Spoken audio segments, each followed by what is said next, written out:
और हमारा ये प्रयास भी होगा कि इस राज्य के नौजवान जो चाहेंगे उसी निर्णय के साथ आगे सरकार जाएगी। इस तरीके की हमारी मंशा हमने सोचा है। जैसे ये खबर आई कि नियोजन नीति रद्द कर दी गई, मैं उसी दिन से इस विषय पर काफी गंभीरता के साथ चिंतन कर रहा हूं। दुर्भाग्य से अध्यक्ष महोदय, भारत सरकार ने इन सभी नियुक्तियों का जो हस्र किया है वो पूरा देश देखा कि कितनी ट्रेनें चली, कितने लोग, नौजवानों का उबाल सड़कों पर देखने को मिला।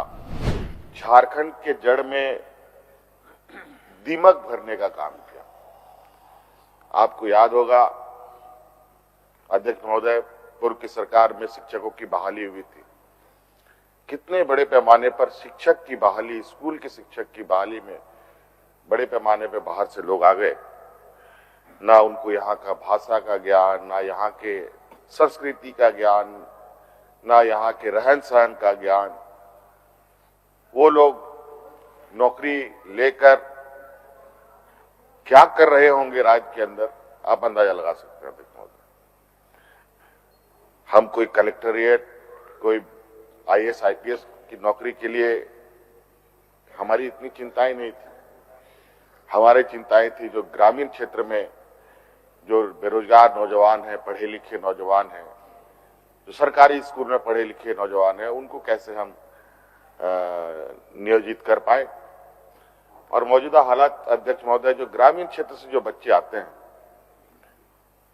वो लोग सबसे अधिक जो नौकरी के आस में गांव से निकलते हैं, तो वो 2-3 जगह है देश के अंदर जहां वो सबसे बड़े अधिक पैमाने पर जाते हैं। जैसे रेल की नियुक्ति हो, उसमें बहुत बड़े पैमाने पर ग्रामीण क्षेत्र के बच्चे जाते हैं। आर्मी की बहाली हो, बैंकों की बहाली हो, इन सब क्षेत्रों में ग्रामीण क्षेत्र के बच्चे बड़े पैमाने पर जाते हैं और अपने मेरिट के बदौलत वहां पर जगह भी पाते थे।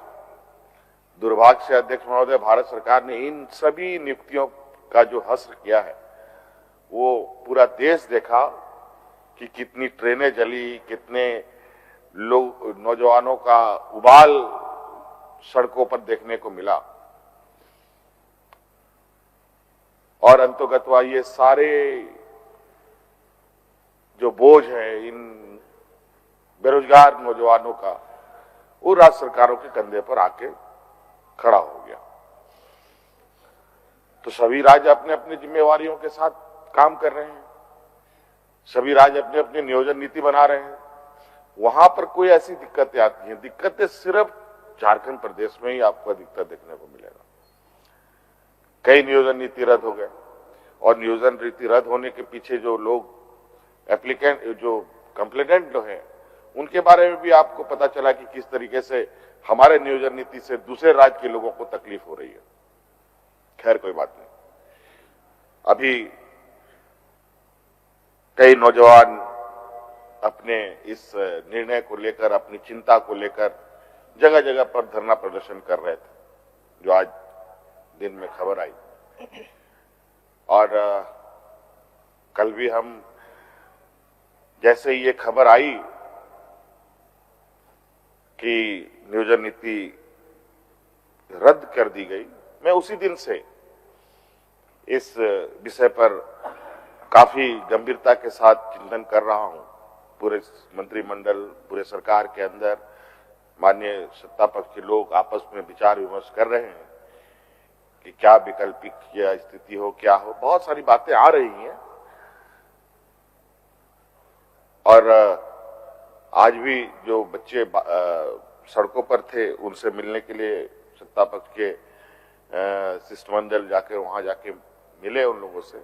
इसमें लंबोदर जी भी थे, विनोद सिंह जी भी थे, दीपिका सिंह जी थी, इधर सुदीप कुमार जी थे। इनको हमने कहा कि आप जाके बच्चों को आश्वस्त करें, आप लोग चिंता ना करें और उनकी भविष्य की चिंता हमारी प्राथमिकता है। और मैं सदन को आश्वस्त भी करना चाहूंगा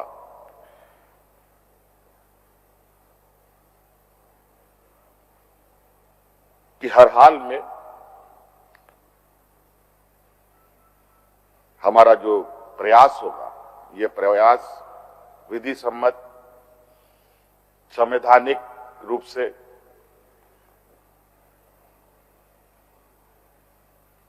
क्या बेहतर रास्ते हो सकते हैं और बच्चों के लिए या हमारे नौजवानों के लिए क्या अच्छे रास्ते हो सकते हैं, इस रास्ते पर सरकार बिल्कुल आगे बढ़ेगी। और हमारा ये प्रयास भी होगा कि इस राज्य के नौजवान जो चाहेंगे उसी निर्णय के साथ आगे सरकार जाएगी। इस तरीके की हमारी कुछ मंशा हमने सोचा है। तो मुझे लगता है कि बहुत जल्द कुछ निर्णयों पर हम सभी लोग पहुंचेंगे और जो भी सवाल सदन में आए हैं, चाहे जिन्होंने फॉर्म भरा हो, नहीं भरा हो, उनकी उम्र सीमा बढ़ गई हो या घट गई हो, उन सभी चीजों का समावेश करते हुए सरकार निर्णय लेगी अध्यक्ष महोदय। और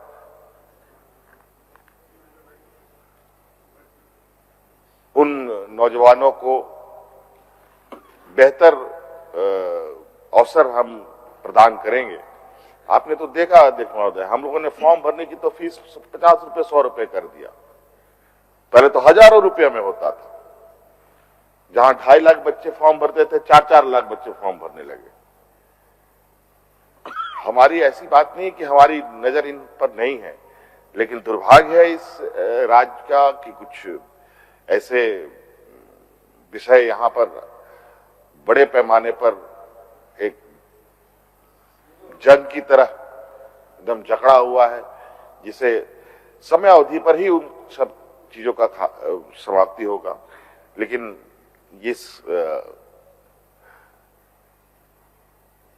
इस विषय को भी एक राजनीति, जैसे अलग राज्य का एक जंग था, उसी तरीके से इसमें भी हमारे नौजवानों को, आने वाली पीढ़ी को ध्यान देने की जरूरत है अध्यक्ष महोदय। क्योंकि आज हमारे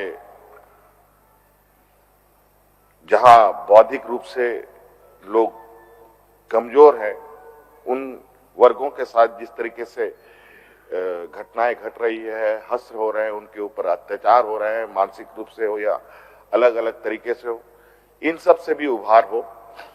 लेकिन ये सभी चीजों के पीछे सबसे पहले लोग अपने पैरों पर खड़ा हो, ये जरूरी है। शिक्षित हो, ये जरूरी है। बौद्धिक क्षमता बढ़ाए, ये जरूरी है, जिसको लेकर सरकार राज्य में काम कर रही है।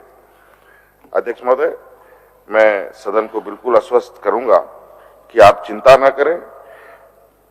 वर्तमान सरकार बिल्कुल कमिटेड इस राज्य के प्रति है और अपनी कमिटमेंट को हर संभव और हर वक्त तरीके से पूरा करने का प्रयास भी करती है और प्रयास भी किया है। और अपने कमिटेड को जो